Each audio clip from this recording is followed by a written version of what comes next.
Guys, welcome back to my channel horror stories with Ashir. आज आपका भाई बहुत ही खतरनाक और सच्ची कहानी के साथ हाजिर है।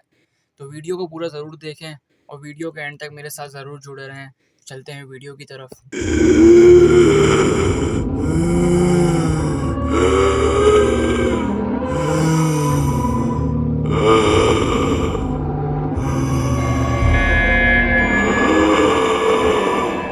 Horror stories with Ashir. आज जो मैं आपको वाक़या सुनाने जा रहा हूँ, ये बहुत ही ख़तरनाक और सच्चा वाक़या है। ये वाक़या हमारे एक भाई जो कि फूड पांडा के राइटर हैं, उन्होंने हमारे साथ शेयर किया है। ये वाक़या कराची गुलिस्तान जौहर का वाक़या है।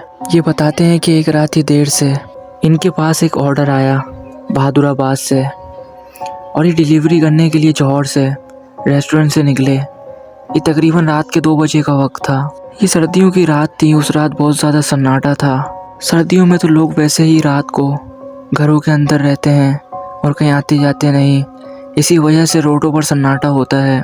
उस रात 2 बजे के वक्त ये रेस्टोरेंट से निकले। उस रात को बहुत ज़्यादा सन्नाटा था और कुत्तों के भौंकने की वजह से ये सन्नाटा एक अजीब सा खौफनाक और वहशतनाक मंजर पेश कर रहा था। ये जौहर मोड़ से घूमकर अंदर डॉल्फिन मॉल वाले रोड की तरफ आए और इनको सीधा बहादुराबाद की तरफ जाना था कि तभी अचानक इनको दूर बाइक पर जाता एक कपल दिखाई दिया। ये पीछे बाजी बैठी थी, इनका दुपट्टा नीचे लटक रहा था। मुझे नेकी करने का ख्याल आया। मैंने सोचा कि मैं इनको बोल देता हूँ कि अपना दुपट्टा उठा लें, लेकिन वो आदमी मेरे से बहुत ज़्यादा दूर था और मुझे दूर से दिखाई दे रहे थे, और वो काफ़ी स्पीड में बाइक चला रहा था और उसके पीछे वो औरत बैठी हुई थी और उसका दुपट्टा और नीचे आ रहा था और बाइक के चेन कवर की तरफ जा रहा था। मैं उस वक्त डिलीवरी बैग पहना हुआ था और उसमें बहुत सारा खाना था। इसकी वजह से मैं बाइक को और ज़्यादा तेज़ नहीं चला सकता था। मैं मुसलसल उनको दूर से आवाज़ें लगा रहा था कि भाई बाजी को बोलें कि अपना दुपट्टा उठा लें, लेकिन वो सुनने का नाम नहीं ले रहे थे। शायद मेरी आवाज़ उनके पास इस वजह से भी नहीं जा रही थी कि वो बहुत ज़्यादा दूर थे और सर्दियों की तेज़ हवा चलने की वजह से मेरी आवाज़ उनके पास नहीं जा रही हो। बहरहाल उस वक्त मुझे किसी की जान बचाना बेहतर लगा और मैंने बाइक को बहुत ज़्यादा तेज़ चलाई और मैं उनके पास जैसे तैसे करके पहुंचा। मैं उस भाई की बाइक के करीब आया और बोलने लगा कि भाई बाजी को बोलें कि अपना दुपट्टा उठा लें। उस आदमी ने मेरी तरफ बहुत हैरानगी से देखा और बोलने लगा, क्या तुम पागल हो? और वो हंसने लगा। वो मुझे कहने लगा, कौन सी बाजी?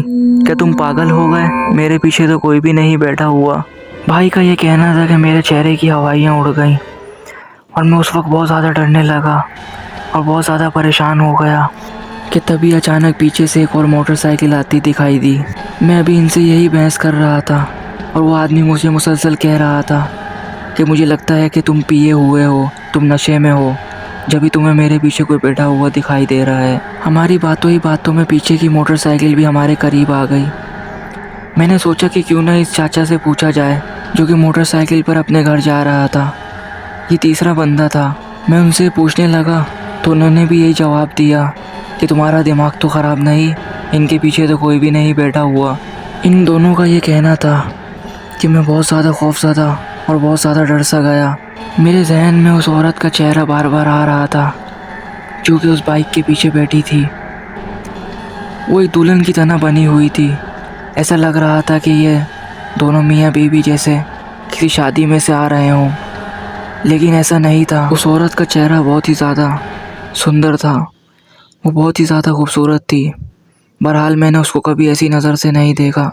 मेरी नीयत साफ़ थी, मैं तो सिर्फ उनकी जान बचाने के लिए उनके पीछे गया था।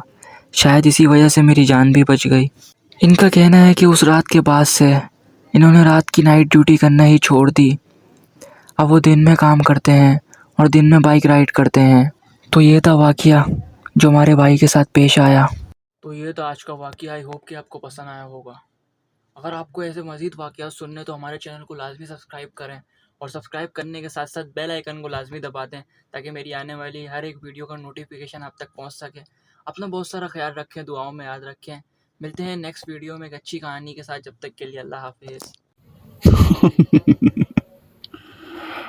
Thanks for watching.